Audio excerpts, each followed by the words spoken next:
একটা জিনিস খেয়াল করছেন যে, যে দেয়ালগুলাতে এখানে পোস্টার লাগানো নিষেধ লেখা, ওই দেয়ালগুলাতে পোস্টার লাগানো হয় না। খুব ইন্টারেস্টিং একটা অবজারভেশন। পোস্টার লাগানো নিষেধ লেখলে লাগাবে না। মানে পিপল আর কোয়াইট কোঅপারেটিভ। তাই না? তো এটাই মানে একটু অন্যভাবে যদি দেখেন যে, যেই কাউকে কোনো একটা কিছু ইনস্ট্রাকশন দিলে ওটা এক্সপ্লিসিটলি যদি আপনি সবকিছু মেনশন করে দেন, তাহলে এখানে ভুল হওয়ার পসিবিলিটিসটা কম। সবকিছুতে এটা অ্যাপ্লিকেবল।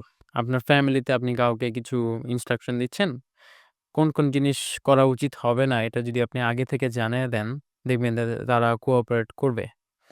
আপনার টিমের ক্ষেত্রেও সেম, যে যদি আপনি এক্সপ্লিসিটলি মেনশন না করে দেন, তাহলে তারা ভাবা শুরু করবে যে এটা অ্যালাউড।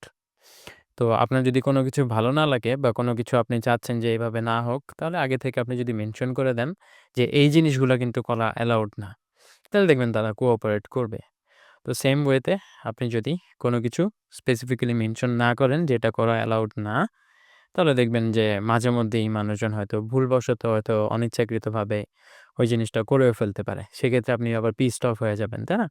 তো আপনার ফ্যামিলি মেম্বারদের ক্ষেত্রে অথবা ফ্রেন্ডসদের ক্ষেত্রে অথবা টিম মেম্বারদের ক্ষেত্রে যেই জিনিসগুলা করা ঠিক হবে না বা যেই জিনিসগুলো আপনি অ্যালাউ করেন না, ওইগুলা একটা লিস্ট আকারে তাদেরকে আগে থেকেই প্রোভাইড করে রাখবেন অথবা তাদেরকে টাইম টু টাইম ইনফর্ম করে রাখবেন। দেখবেন যে তারা ওইটার সাথে কোঅপারেট করতেছে। তো দেখা হবে নেক্সট ভিডিওতে। আল্লাহ হাফেজ।